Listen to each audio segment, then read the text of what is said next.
The Terran scout ship Odyssey shuddered violently as it was pulled from the void by an immense alien interdiction field. Alarms blared, and Lieutenant Lexa Raper fought the controls. "Mayday, mayday! This is Terran vessel Odyssey. We are under." Her transmission was cut short as a plasma burst scorched the hull, sending the ship spiraling into the atmosphere of the unknown planet below. Lexa awoke to the acrid smell of smoke and burning circuits. Pushing debris off, she activated her emergency beacon. Before she could assess her injuries, tall figures emerged from the swirling dust of the alien jungle. Clad in obsidian armor, they moved with predatory grace. Their leader, a formidable figure with cobalt skin and silver sigils etched on his armor, stepped forward. His molten silver eyes scanned her with cold precision. He barked a command in a guttural language her implant couldn't decipher. When a soldier reached for her, Lexa reacted on instinct, landing a sharp blow. Instead of retaliating, the leader held up a hand, a flicker of respect in his gaze.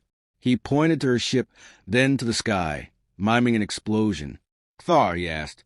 Realizing he might not be her enemy, Lexa nodded. "They attacked me." He seemed to understand. He gestured for her to follow. They led her to a massive, organic-looking structure that pulsed with a soft internal light, a living ship.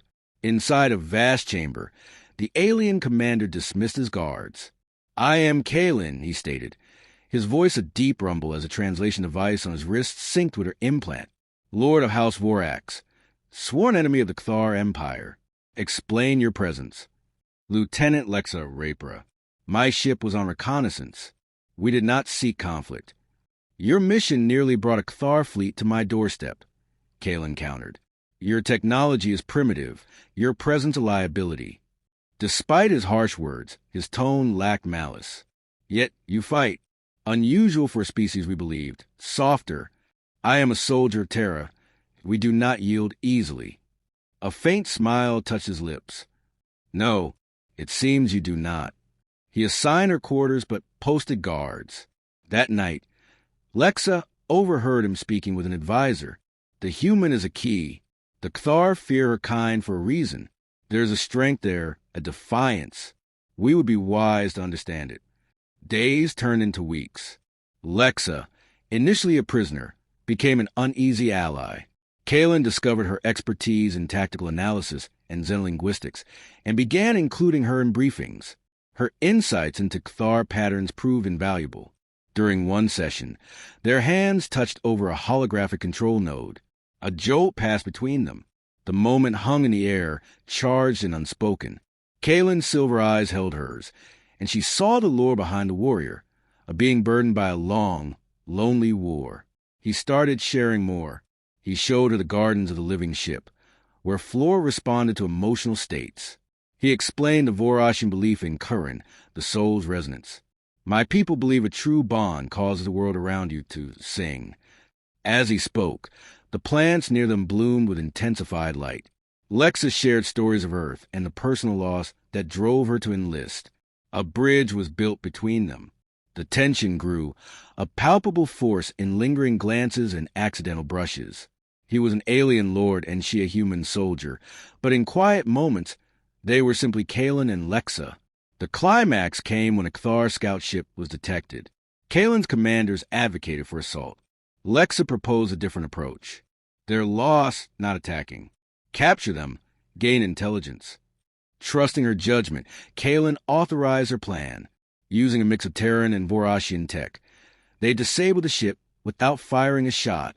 That evening, Kalen found her on an observation deck. "You were right, Lexa Raper. Your mind is a weapon my people do not possess." "Thank you." The gratitude in his eyes was warm and genuine. And in that moment, the last walls around Lexa's heart began to crumble. Part 1 end. The alliance is forged, trust is established, and a powerful connection blooms between the two protagonists. The intelligence in the captured ship was dire.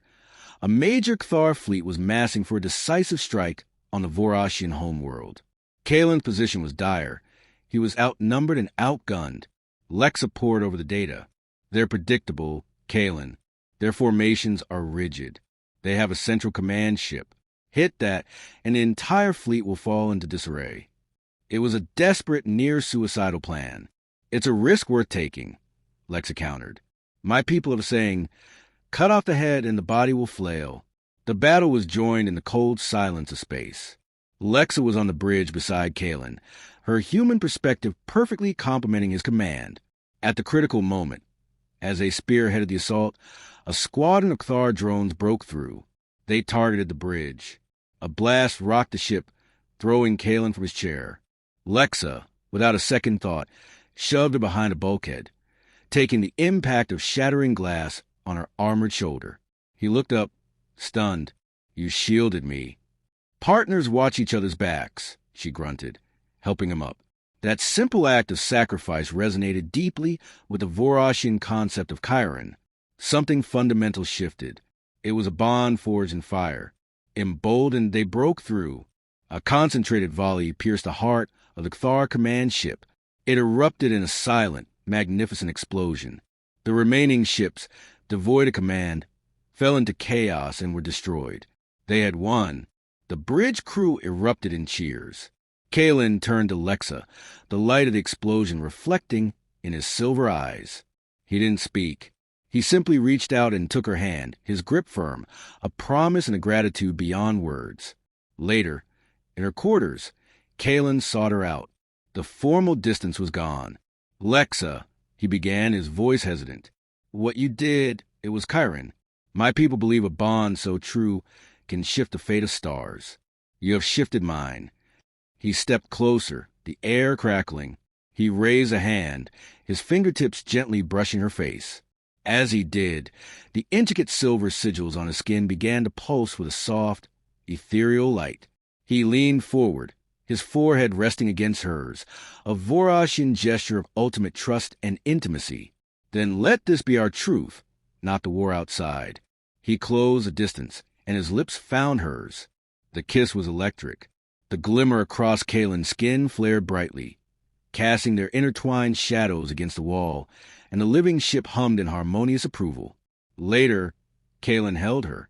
The war will call again soon. But this changes everything. With you, I do not just fight against the Cathar. I fight for a future. A future I cannot imagine without you in it. For Lexa, she had found a home, in the arms of an alien lord, surrounded by the soft glow of his glimmer. She was no longer just a soldier. She was his resonance. Their union became a legend. Together, they formalized the alliance between the Vorashian sovereignty and the Terran Stellar Navy. Lex became an ambassador, bridging two cultures. Soon, Terran and Vorashian ships flew in joint formations, and the tide of the war turned permanently. One evening, watching their allied fleet, Kalen turned to her. You have given me hope. You have shown me that strength is in the heart. My people will sing of the human who brought light to our darkest hour. The glimmer on his skin was a constant, gentle pulse in her presence. Lexa smiled, leaning into his embrace. And you've shown me that home isn't a place, Kalen. It's you. We're not just fighting a war anymore. We're building a peace. Together, the war would rage on, but the outcome was certain.